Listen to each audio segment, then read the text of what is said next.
I don't ever slow up, no I don't take shit. I got no love for the fakeness. If you wanna play tough and wanna hate this, I'll always show up.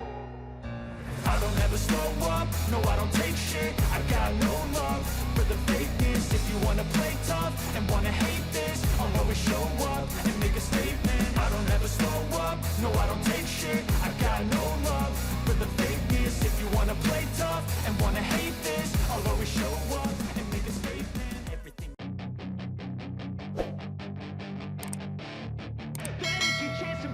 Pembalap Honda, Marc Marquez, dalam sebuah wawancara dengan MotoGP.com, mengungkapkan latar belakang awal mula ia terjun di kelas utama MotoGP. Ketika saya mulai, saya memiliki data Casey dan saya meniru gayanya untuk menghadapi Phillip Island. Dalam jenis tikungan ini, itu adalah salah satu keunggulan saya, seperti halnya bagi dia. Tapi sekarang, dengan motor saat ini, dengan aerodinamika dan sayap di belakang, saya harus mengendarainya dengan cara yang berbeda. Perilaku motornya berbeda. Saya juga membicarakannya dengan Casey, lanjut juara dunia 8 kali itu, yang finish kedua di GP Australia. Setelah 6 gelar dimenangkan oleh Valentino Rossi dalam 8 tahun, para pembalap Spanyol lah yang mengambil bagian terbesar dari kejuaraan dunia MotoGP. Dari tahun 2012 hingga 2020 hanya mereka yang pernah menang, dengan Jorge Lorenzo juara dunia 2 kali, Marc Marquez, 6, dan Joan Mir, berjaya pada tahun 2020 dengan Suzuki-nya. Di sisi lain, manajer tim Repsol Honda, Alberto Puig merasa Marc Marquez akan mengalami kesulitan saat GP Malaysia nanti. Namun, dia tetap percaya The Baby Alien dapat membuat kejutan pada seri ke-19 MotoGP 2022 itu. GP Malaysia 2022 dijadwalkan berlangsung Minggu, tanggal 23 Oktober tahun 2022, pukul 2 sore. Para pembalap bisa ngebut lagi di sirkuit Sepang setelah vakum 2 musim terakhir karena pandemi COVID-19. Marquez diprediksi bakal kembali unjuk gigi di negeri jiran. Pembalap asal Spanyol itu sebelumnya bikin kejutan dengan merebut podium kedua di GP Australia. Marquez benar-benar tampil luar biasa di negeri kanguru. Dia start dari posisi kedua dan dapat bertahan di barisan terdepan bersama Alex Rins, Suzuki X-Star, dan Francesco Bagnaia, Ducati Lenovo. Namun, Puig menilai Marquez belum tentu bisa mengulang hasil serupa di GP Malaysia, sebab dia dinilai akan mengalami kesulitan dibandingkan saat balapan di Australia.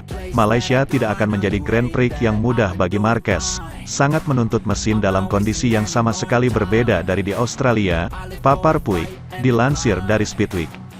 Namun, Puig mengatakan tetap percaya dengan kemampuan Marquez yang menjadi rider andalannya.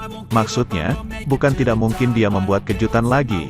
Itu tidak akan mudah, tapi kita lihat saja apa yang terjadi, ucapnya. Aspek yang paling penting adalah kondisinya membaik dan Honda harus memberinya alat yang dia butuhkan untuk melakukan apa yang dia mampu, pungkas Puig.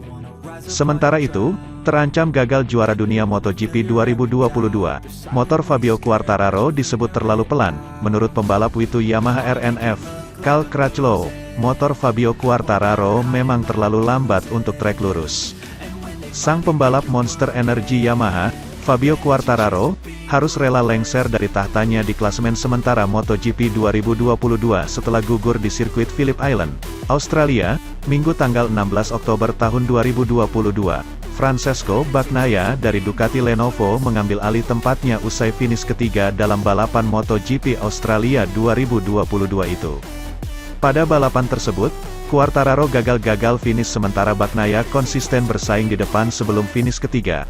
Hasil itu pun cukup untuk membuat poin Bagnaia melesat dan memimpin klasemen dengan poin 233, sementara Quartararo hanya mengoleksi 219 poin. Adapun, Crutchlow mengklaim bahwa performa Quartararo saat balapan di Australia itu sangat memalukan, meskipun El Diablo telah berusaha keras untuk menghadapi risiko yang dialaminya. Ketidakhadiran Fabio tentu saja memalukan, tetapi dia harus mengambil risiko. Hal-hal seperti itu bisa terjadi, dia melaju melawan pembalap terbaik di dunia, ujar Crutchlow, dilansir dari Speedweek, Selasa, tanggal 18 Oktober tahun 2022, mereka mengirimi saya pesan di dashboard bahwa Fabio ada di belakang saya. Saya tidak melihat pesannya tetapi tahu dia harus ada di suatu tempat karena dia pergi jauh. Saya kemudian melihat kembali ke salah satu jepit rambut dan melihatnya lalu dia datang juga, tambahnya.